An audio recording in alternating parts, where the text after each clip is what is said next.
That's good. That's also a good choice. Okay. Who likes the Montreal Canadiens? Oh, but you have a Maple Leaf shirt on. I'm confused. Oh, okay. That's okay. That's okay. Pittsburgh Penguins, Sidney Crosby. Yeah, okay. He's good too, right? And Screaming Eagles. How many Screaming Eagles fans? Oh, good. Okay. All right. That's good. Okay, so this story is called The Hockey Sweater, and it's about the Toronto Maple Leafs and the Montreal Canadiens. Now, I'm a Maple Leafs fan too. Who are the Maple Leaf fans here again? Put your hands up. Okay, that's good. That's the right choice, okay? Now, this book is a classic, but it's sort of from a Montreal fan's point of view. So just remember that this isn't necessarily the right answer. It's just a classic, so we're going to read it anyway. So it's called The Hockey Sweater, and here we go.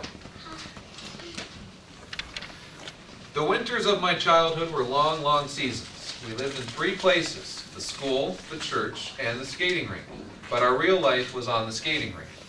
Real battles were won on the skating rink. Real strength appeared on the skating rink. The real leaders showed themselves on the skating rink. School was sort of punishment. Parents always want to punish their children, and school is the most natural way of punishing us. However, school was also a quiet place where we could prepare for the next hockey game, lay out our next game strategies. As for church, we found there the tranquility of God. There we forgot school and dreamed about the next hockey game. Through our daydreams, it might happen that we would recite a prayer. We would ask God to help us play, as well as Maurice Richard. Does anybody know who Maurice Richard is? Yeah? Just a few. Yeah? The Rocket. He's very old. I know. He's actually dead now, I think. Yeah, okay. But he would be old. I remember very well the winter of 1946. We all wore the same uniform as Maurice Richard, the red, white, and blue uniform of the Montreal Canadiens, the best hockey team in the world. That's what it says here. That doesn't mean it's true. It's just part of the story. It's fictional. It's fictional. It's just pretend. Okay? We all combed our hair like Maurice Richard and kept it in place. We used kind of a glue, a great deal of glue. We laced our skates like Maurice Richard. We taped our sticks like Maurice Richard. We cut his pictures out of all the newspapers. Truly, we knew everything there was to know about him. On the ice, when the referee blew his whistle, the 2 teams would rush at the pucks. We were 5 Maurice Richards against 5 other Maurice Richards, throwing themselves on the puck. We were 10 players, all wearing the uniform of the Montreal Canadiens, all with the same burning enthusiasm. We all wore the famous number 9 on our backs. How could we forget that? One day, my Montreal Canadiens sweater was too small for me, and it was ripped in several places. My mother said, if you wear that old sweater, people are going to think we are poor. Then she did what she did whenever we needed new clothes. She started to look through the catalog that the Eaton Company in Montreal sent us in the mail every year. Sort of like the Sears catalog. Does everybody get the wish book? Yeah! Yeah, great, okay, and you make your Christmas list out of the wish book, right? Yeah. Well, this is what they did. So the mother was proud. She never wanted to buy her clothes at the general store. The only clothes that were good enough were the latest styles from Eaton's catalog. My mother did not like the order forms included in the catalog. They were written in English, and she did not understand a single word of it.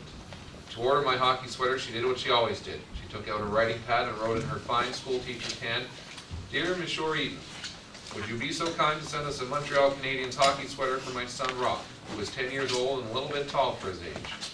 Dr. Robitaille thinks he is a little too thin. I'm sending you $3. Please send me the change if there is any. I hope your packing will be better than it was last time." Monsieur Eaton answered my mother's letter promptly. 2 weeks later, we received the sweater. Some pictures here. I see pictures. Yeah. This is where it gets interesting.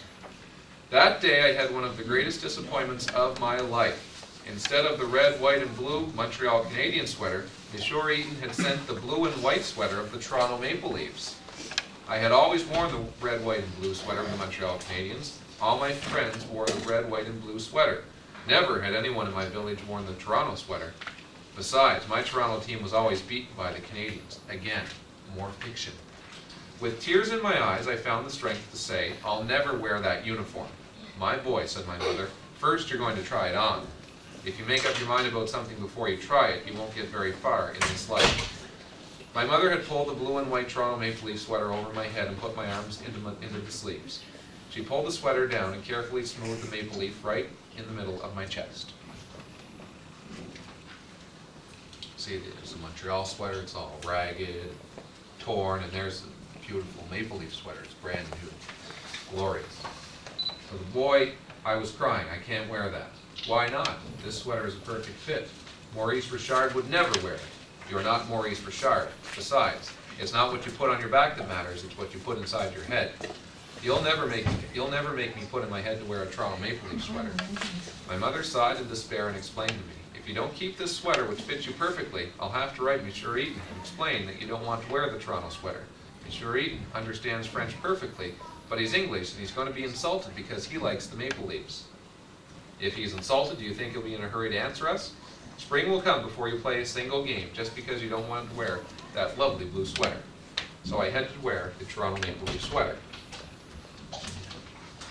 When I arrived at the skating rink in my blue sweater, all the Maurice Richards in red, white, and blue came one by one and looked at me. The referee blew his whistle and I went to take my usual position. The coach came over and told me I would be on the second line. A few minutes later, the second line was called. I jumped onto the ice. The Maple Leaf sweater weighed on my shoulders like a mountain. The captain came and told me to wait. He needed me later on defense. By the third period, I still hadn't played. Then one of the defensemen was hit on the nose with a stick and it started to bleed. I jumped on the ice. Bless you, my moment had come. The referee blew his whistle and gave me a penalty. He said there were already 5 players on the ice. That was too much. It was too unfair. This is persecution, I shouted. It's just because of my blue sweater. I crashed my stick against the ice so hard it broke. And it scared the kitty. See, there's a kitty. It's very terrified.